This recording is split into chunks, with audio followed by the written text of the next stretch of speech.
I would ask you to take your Bibles, open to Romans 15. That bumper video, familiar to so many of us, means we're back in the book of Romans.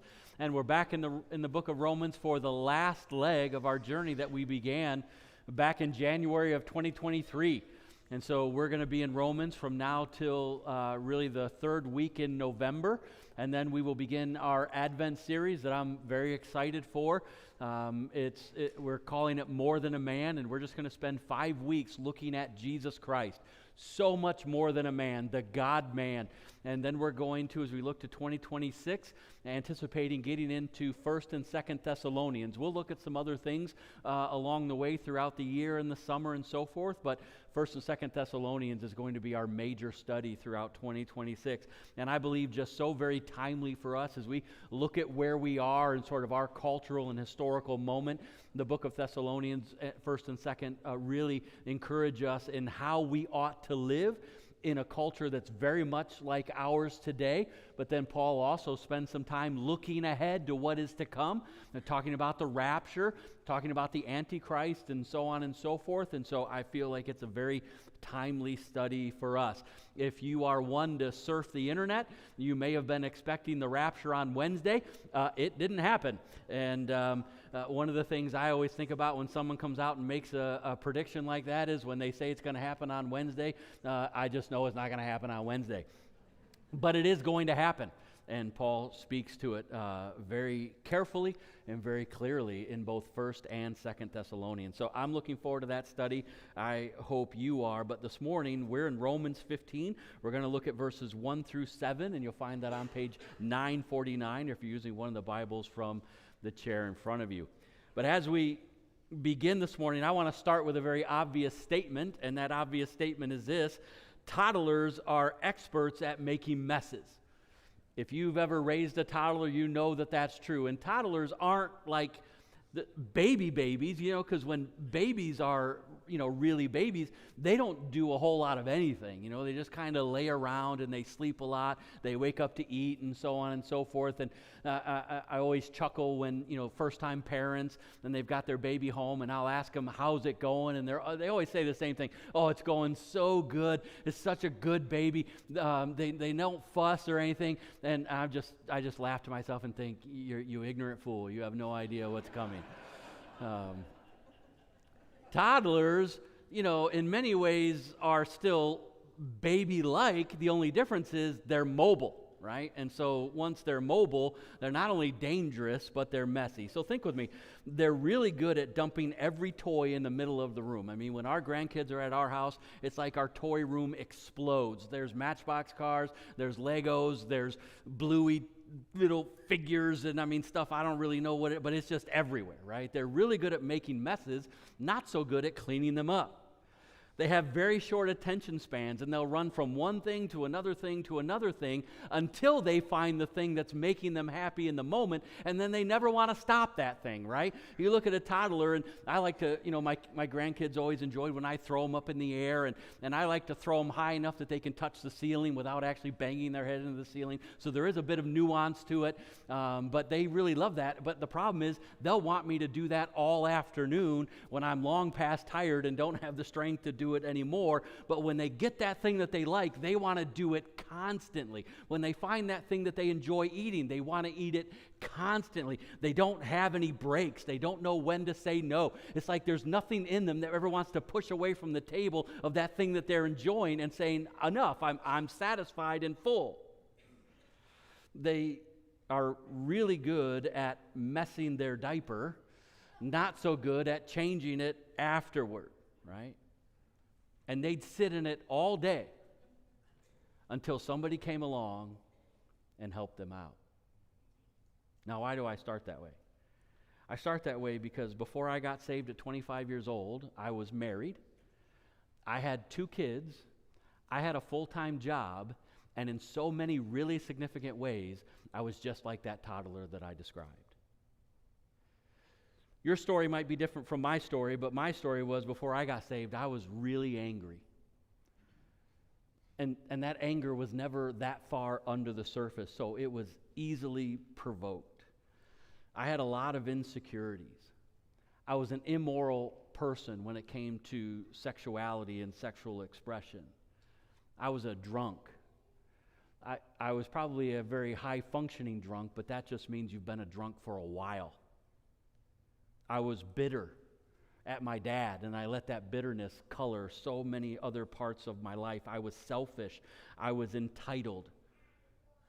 I literally would spend money we didn't have, and then when Michelle would ask me how are we supposed to pay for the things that we actually need because I bought the thing that I wanted, my response was figure it out.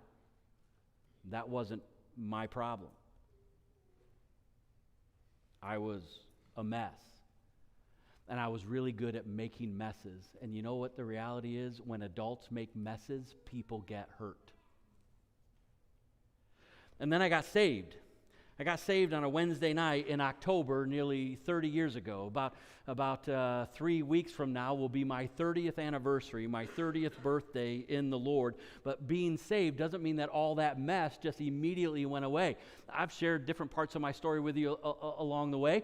And so you know that night I got saved, I went to my refrigerator, I took the 6-pack of beer that was in there that I was saving for the weekend, I popped the top on all 6 of them, dumped them down the drain, and now almost 30 years later, I've not looked back, I've not had a drop of alcohol once in that entire time. God took that away from me miraculously, but that doesn't mean He took away every one of my false idols. It doesn't mean He took away every one of my struggles, but He took away that one.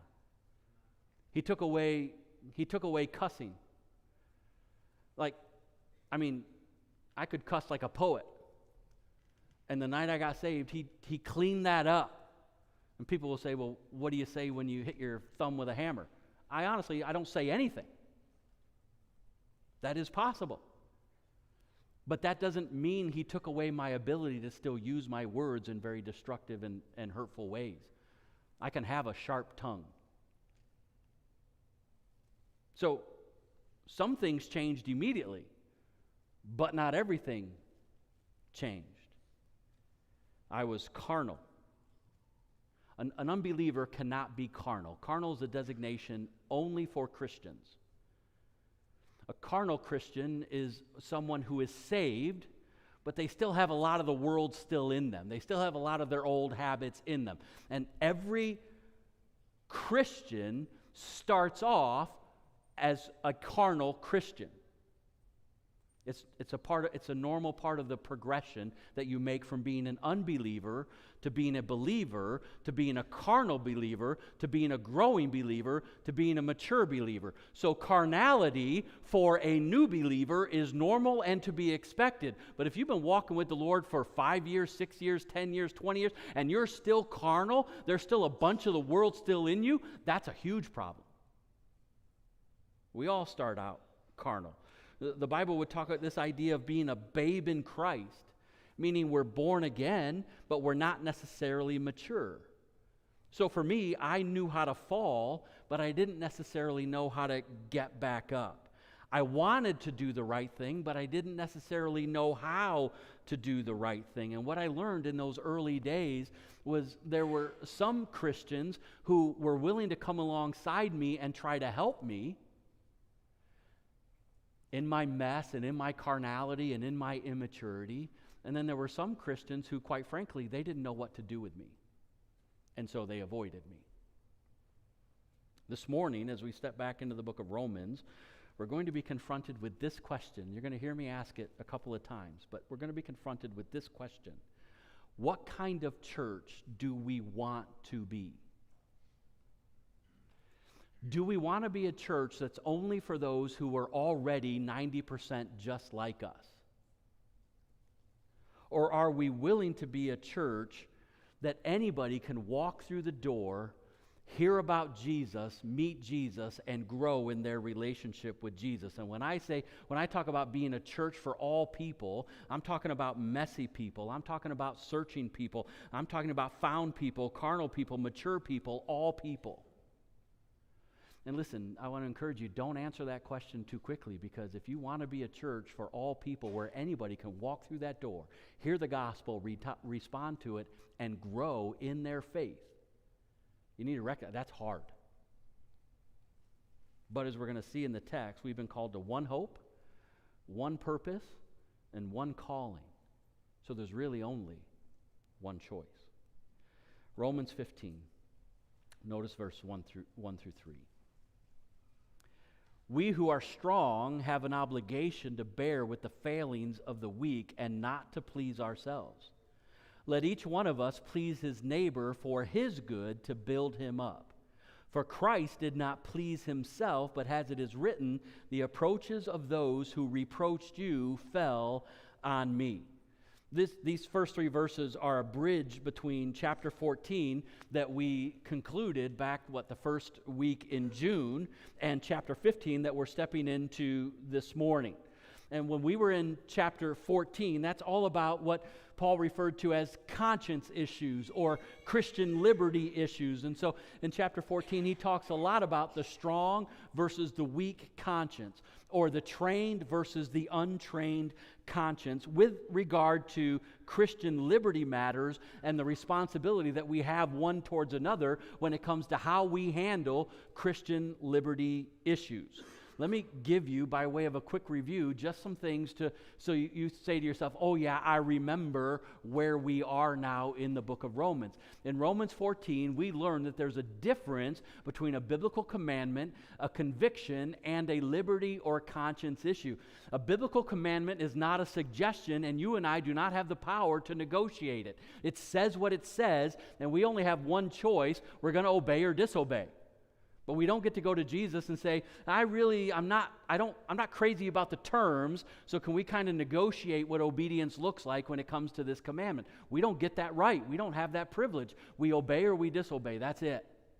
A conviction, a biblical conviction, is often formed not necessarily from a single verse, but from a number of verses or principles that we'd pull together to say, this is how I'm going to live my life with regard to this particular issue or area of life. But there's other convictions that a person might have that are not just biblical. You might have some financial convictions, you might have some political convictions, and what I would say is that all those other convictions, if they're really this strongly held beliefs that you're not going to give way on, that you're willing to stand for, that the Bible should inform those in one way, shape, or form. And then a liberty or conscience issue are those issues that are not clearly defined in Scripture. The Bible doesn't necessarily speak to every single choice a person can make, or every single aspect of how we live our lives. So we've used examples in the past about music, and should a Christian only listen to Christian music? Well, there are some that would say yes, a Christian should only listen to Christian music. There are some Christians who say yes, a Christian should only listen to Christian music, and only Christian music that was written in the 18th century. And then there are some who would say, no, Christians can listen to Christian music, and maybe they ought to, and maybe that ought to be the majority of what they listen to, but they can listen to other forms of music as well, as long as they don't cross moral boundaries. The Bible isn't necessarily clear on that issue, and so we're allowed to apply conscience or liberty to that decision. I've talked about alcohol as an example of that. The Bible does not forbid the consumption of alcohol completely. What it does is it prohibits drunkenness. And yet for me, because of my history with alcohol, I take a total abstinence position for myself. I'm not going to drink, and I have a conviction against drinking. I don't think there's any wisdom in it, even if you might have liberty to do it. But that's my position. And I recognize that me taking that position does put me in the category of the weaker brother. My conscience won't let me do what the Bible does not forbid. That makes me the weaker brother. You tracking with me? So there's different categories, and we have to make sure we understand the difference between those categories. We also learn from chapter 14 that it's not our place to judge one another in matters of conscience. They're going to give an account to the Lord, not to us. Now again, we're not talking about sin, we're talking about liberty. Each person must be fully convinced in their own mind that a behavior is permissible, because it's possible to sin against your own conscience, and you have to know you're going to give an account of that choice to Jesus Christ himself.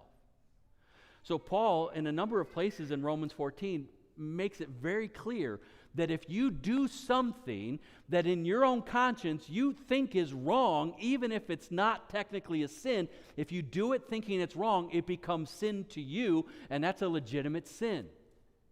So with these conscience issues, one person could do it and it doesn't prick their conscience, and they have freedom to do it. Another Christian looking at the exact same issue says, if I do that, it would be sin for me. And if you believe it's sin for you and you do it anyway because someone's pressuring you or whatever, you've just sinned against your own conscience, and that's a legitimate sin. And then lastly, conscience issues are best practiced in the privacy of your own home. That's what Paul talks about. Keep your conscience issues as you practice them. Basically, keep them private. Because once you're in public, you do have to be concerned about how your actions are affecting those around you. And Paul emphasizes over and over again not to exercise your liberty in a way that causes a weaker brother to stumble. So you might give yourself permission to do a number of different things, but when you're in a Christian gathering, the encouragement is you should, out of love for your brother, restrict your liberty so that you don't cause them to wrestle in their own conscience. Do what you want at home, but when you're in public, you have to think about how your actions are affecting other people. I just think that's wonderful wisdom for just about every area of life. And now as we get into chapter 15, these first 3 verses really represent Paul's final argument with regard to these conscience issues, and he's going to lean into the example of Christ himself to make his final point. And the key word used 3 times here is please. Let me read it again. We who are strong in conscience, our conscience allows us more liberty than the weaker brother's conscience allows them. We have an obligation, a moral necessity to do what? To bear with the failings of the weak. Now that word failings means weakness. Our translators probably translated it as failing, so they didn't say the weaknesses of the weak, but that's really what it says. Those who are strong have a moral obligation to bear with the weaknesses of the weak in conscience, and not please themselves. Let each of us please his neighbor for his good, to build him up, for Christ did not please himself. That word please can better be translated as accommodate. Accommodate. So we could translate it this way. We ought not to accommodate our own liberties, but rather we should make accommodations for our neighbor's weaknesses, because Jesus did not accommodate his own safety. Jesus did not accommodate his own comfort when he was on the cross for us. And the verse he quotes for us is Psalm 69 to make his point. Psalm 69, verse 9. Now, if you're unfamiliar with the context of Psalm 69, this is written by David, and it's a plea for God to deliver him. Verse 1 of Psalm 69 says, "Save me, O God. Save me, O God, because the waters have come up to my neck." That's what he says. Have you ever been there? You ever have been in a place where you're struggling so bad with the circumstances, it just feels like you're treading water and the water's up to your neck? That's where David's at when he writes Psalm 69. And we get down to verse 9, and it says this: "For zeal for your house has consumed me, and the reproaches of those who reproached you have fallen on me." This is a very significant prophetic text. This verse is used twice in the New Testament to explain Jesus' motivations for 2 very significant events. If you're familiar with the book of John, John chapter 2, Jesus cleanses the temple. He comes up on the Temple Mount, and there's all these money changers and merchants and so on. And what the law was is that a person could not bring any other form of money, any other form of currency than Jewish currency to the temple to make their offerings and sacrifices.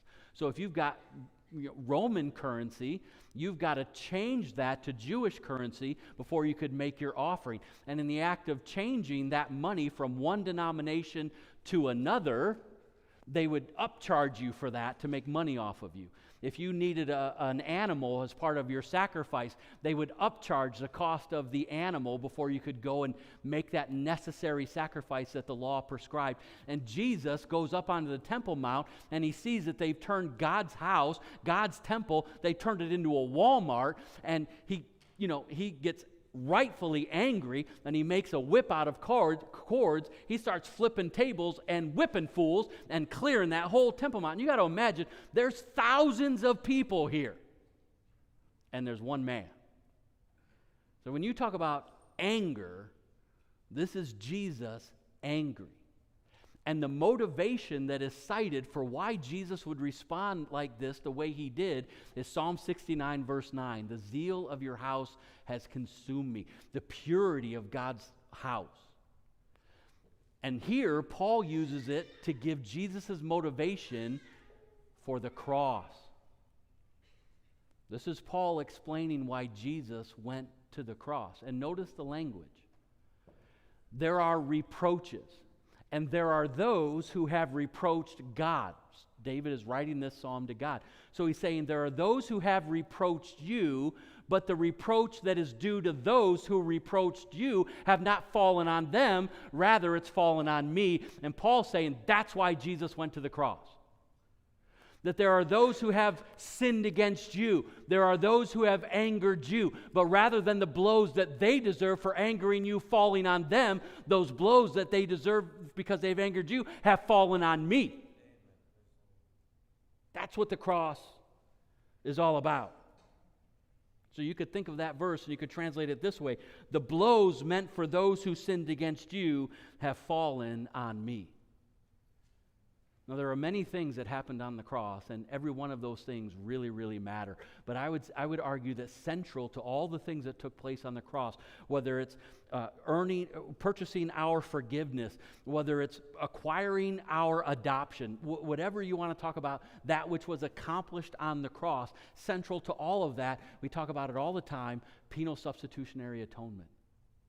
That there on the cross, Jesus hung as our substitute, taking our place to pay our debt, to satisfy the wrath of God that had built up against us. A payment that he didn't owe, but we did, and we could never pay. Not with eternities on top of eternities in hell could we ever repay that debt because of our sin. And Jesus said, the reproaches of those who reproached you, the blows that were meant for those that have sinned against you have fallen on me. So this is the cross. Jesus stood as our substitute, standing between us and the wrath of God, taking the blows from the Father that we deserved, that were meant for us. And listen, until a person gets that, they're never going to appreciate what happened on the cross. And it begins with the character of God. It begins with understanding that God is absolutely holy. He is absolutely otherly. Holy is the word that the Bible uses when it runs out of words. Holy is the word when the angels were trying to describe God in Isaiah chapter 6, the seraph, the burning ones, having 6 wings full of eyes inside and out, so that all they do is behold God. With 2 they cover their eyes, with 2 they cover their feet, and with 2 they fly, and they cry out, "Holy, holy, holy is the Lord of hosts. The whole earth is full of his glory." Holy is the word to say we can't describe him. We look upon him day by day by day, and yet he is beyond description. He's beyond language. He's beyond words. He's beyond comprehension. And so the word that the Bible uses to describe that which is ultimately indescribable is holy. He is absolutely other. He's untouched by sin. He is pure in every way. And he is immensely and rightly offended by our sin. Why? Because of the nature of sin. We need to understand, loved ones, that sin is never incidental, nor is it ever accidental. Sin is the intentional rejection of God. It's the intentional belittling of God. It's the intentional replacement of God for that which by its very nature is not God. And listen, sin is not simply what we do as human beings. Sin is what we are. We are sinners who sin because we're sinners. Sin, by its very nature, is evil. Evil is the absence of good. It's the anti-good. And God is omnibenevolent, meaning He is all good. So sin is the opposite of who and what God is. And sin causes us to turn everything inside out. Sin causes us to make everything about ourselves. Sin causes us to write ourselves into the center of the story. Sin causes us to make messes out of everything that we touch. And I said it before, I'll say it again. When adults make messes, people get hurt. So what's wrong with the world? You may have seen this recently, but Pastor Vodi Balkum passed away recently into the presence of the Lord. John MacArthur, Charlie Kirk, Vodi Balkum. Pillars for the modern church. I'll never forget, first time I heard Dr. Balkum say that, ask that question, what's wrong with the world? You know what his answer was? You are. Now, I am too, but I'm always going to blame you more than I blame me, right? That's human nature. What's wrong with the world? We are.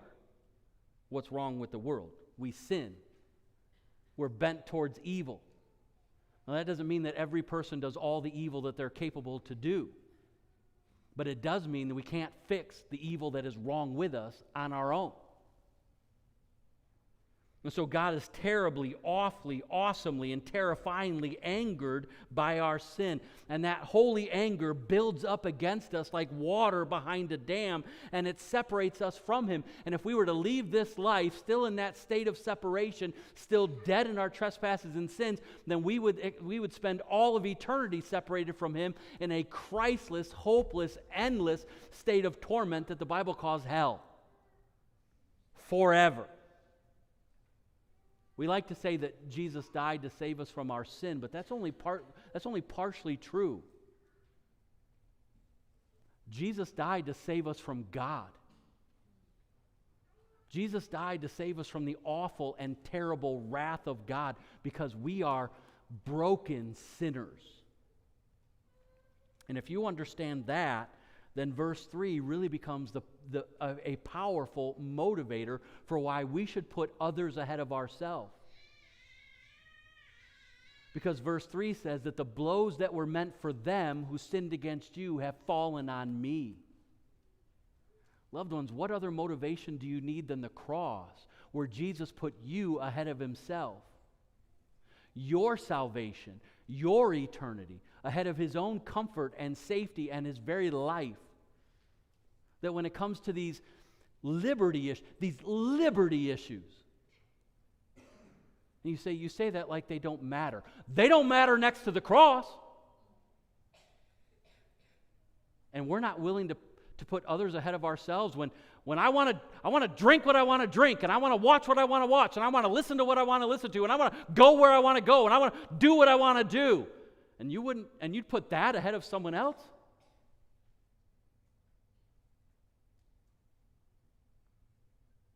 Aren't you glad that Jesus didn't do that? Paul's only explanation for why Jesus went to the cross in this text is to stand between us and the wrath of God and take the blows that were meant for us. Because He did not accommodate Himself, but He accommodated us. Now notice verse 4, because verse 4 is going to explain verse 3. For whatever was written in former days was written for our instruction, that through endurance and through the encouragement of the Scriptures we might have hope. Stop right there. This is a really important verse because it explains why so many of the New Testament writers, including Paul himself on so many occasions, quoted the Old Testament as often as they do. This is not the only place where Paul spoke this way. I want you to notice this text because it's also very significant. This is 1 Corinthians 10, 11 through 13. And Paul has been talking about the example of the nation of Israel, but the example of the nation of Israel when it came to their constant idolatry. And he says, now these things happened to them as an example, but they were written down for our instruction, on whom the end of the ages has come.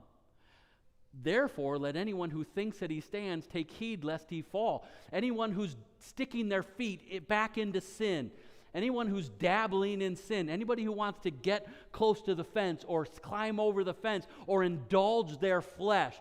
Paul's saying, you think you're getting away with something, you need to look back at the Old Testament and see they weren't getting away with anything, and there always came a point in time when God held them accountable for their sin and their rebellion and their idolatry. So you need to take stock of yourself because that fall's coming. You think you've covered all your bases. You think you're hiding it. You think you're getting away with something. You think no one sees. You're fooling yourself. Take heed lest you fall. And then he says this, no temptation, no pressure-filled situation has ever overtaken you that is not common to man, but God is faithful. He's not going to allow you to be tempted or squeezed beyond your ability to endure it without sinning. But with the temptation, he will also provide a way of escape that you may be able to endure it. And then verse 14 would say this, flee idolatry. So in 1 Corinthians 10, Paul is encouraging us to look back at the Old Testament and to examine the negative examples that we see so often in the Old Testament and learn from those negative examples. So the nation of Israel wandering through the wilderness in the Exodus, and they kept returning back. They kept wanting to go back to Egypt and to their old captivity, their old chains. And you think about the book of Judges and generation after generation after generation falling back into their idolatry. And you think about the example of the Exodus where God said, enough is enough. I'm going to discipline you for 70 years at the hands of a foreign nation. And when you have finally been broken of your idolatry, I'll bring you back into the land. Paul says, look at those negative examples and learn from them before you dive back into sin. But here in Romans 15, verse 4, Paul's encouraging us to look at the positive examples from the Old Testament and to learn from those positive examples so that we might learn to endure and to be encouraged and to find hope in how God worked in the lives of the saints in the Old Testament. So this would be people like Joseph, rejected and hated by his brothers, sold into slavery with the expectation that he would not last long, being falsely accused and thrown in prison for a crime he did not commit, and then being forsaken and forgotten there for years, only to be restored by the sovereignty of God, who took all the evil that was done against Joseph and redeemed it for good. And Paul says, look back at that and be encouraged that that thing you're going through, that you don't want to be going through, that God is sovereign and He's able to redeem that and bring good out of it. That's what Romans 8, 28 and 29 is all about. He's talking about examples like Gideon and a man who was threshing his wheat in the winepress. You don't thresh wheat in a winepress. You thresh wheat out in the open so the wind can carry the chaff away as you throw it up in the air. But he's threshing wheat in the winepress because he was scared of the Midianites. And God comes to him and he says this to Gideon, "O mighty man of valor." And Gideon was thinking, are you kidding me? I'm a coward. But what's the encouragement? Well, how do we learn to endure from Gideon's example? For me, it's this, that God was able to see through who he was to who he was going to make him to be. So listen, whatever your beginnings were, whatever you've gone through, whatever somebody's done to you, whatever label somebody's put on you, you're more than that. And God sees through who you were. He sees through what you've done to who He's making you to be, fully conformed to the image of Christ. That's our hope. That's our encouragement. That's why we endure. We think about examples like Elijah, where Elijah stood against the press. That feels like such a timely thing for us today, that there was just him against a king and 450 false prophets of Baal, and then a feckless nation that wouldn't choose a side, and there's just Elijah. He said, even if it's just me, I'm going to do the right thing. And he prayed and called fire down from heaven before all of them. Listen, loved ones, we need to be willing to take a stand even if we're the only one doing it. Our manhood development ministry that we call the CORE, it has a little word that's the tagline for it. That word comes from the Cherokee language. It's Kurahi. And what that word means is stand alone together.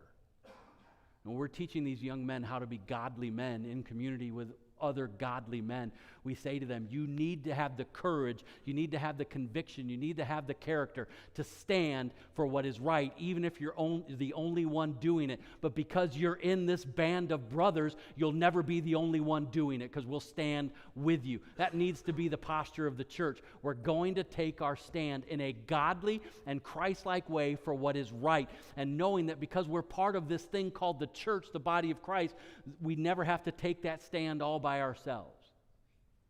The question becomes, are you willing to take that stand? Elijah was, and he's our encouragement. It's Shadrach, Meshach, and Abednego who, when the king set up his golden statue and commanded everybody to bow down before it, Shadrach, Meshach, and Abednego went to him and said this, our God is able to deliver us from your fiery furnace, but I love this part, but even if he doesn't, we're not bowing down to your false god. And they threw him into the fiery furnace that was heated and heated and heated to the point where even the guards that were heating the furnace were consumed by the fire. And the most encouraging part, beyond their example of courage, the most encouraging part was, you remember it? The fourth man in the fire. I love that. There's Shadrach, Meshach, and Abednego. They've been thrown to what everybody thinks is their sure death. But they said, listen, this is a price worth paying, because I'm not bowing to any false god. There's one living and true God, and we're going to stand for him or we're going to die for him. And there in the fire, they were joined by a fourth man. The king's looking into the flames and said, didn't we execute 3? Yeah, we executed 3. Who's the fourth? Who was it, loved ones? It was the Lord Jesus Christ walking with them in the fire. That's our hope, that we never go anywhere, and we never do anything, and we never endure anything, that he is not present with us. And we could go on and on and on. David slaying the giant, Daniel in the lion's den, Abraham and Sarah hoping against hope for a child when hope would say, listen, we're too old for this. And on we could go. Their example is meant to teach us to endure, teach us to bear up under the pressures of this life. It's meant to encourage us. That is, it's meant to build us up or to strengthen us for the life that we've been given to live. And that's meant to produce hope in us. And I would argue this morning, I'm going to talk more about it next week, hope is a uniquely human necessity. You can look at next week's text. It's just the verses underneath this one. But Paul's going to talk a lot about hope next week, and so will we. But hope is a uniquely human necessity. What do I mean by that? I mean humans can't function without hope. The absence of hope is called despair. And when the heart loses meaning, the body loses health. When the heart loses hope, the body loses health. There's no other animal in all of God's creation that you could say that about. The human beings need hope like the body needs oxygen. So as we look back at these Old Testament saints and we see how they endured and we see how they were strengthened and we see how God came through for them, it's meant to encourage us and teach us to endure and give us the hope to look past and through and in our circumstances to see a God who is the same yesterday, today, and forever. So why do the New Testament writers so often quote the Old Testament? It's because they're wanting us to see God in the past so that we might see God in our present. So yes, we need to look at those negative examples. They encourage us and teach us not to sin. But we also need to look at those positive examples so that we might have hope today, that we might have hope right now. Now notice verses 5 through 7 as the end, and probably the most challenging part of the text.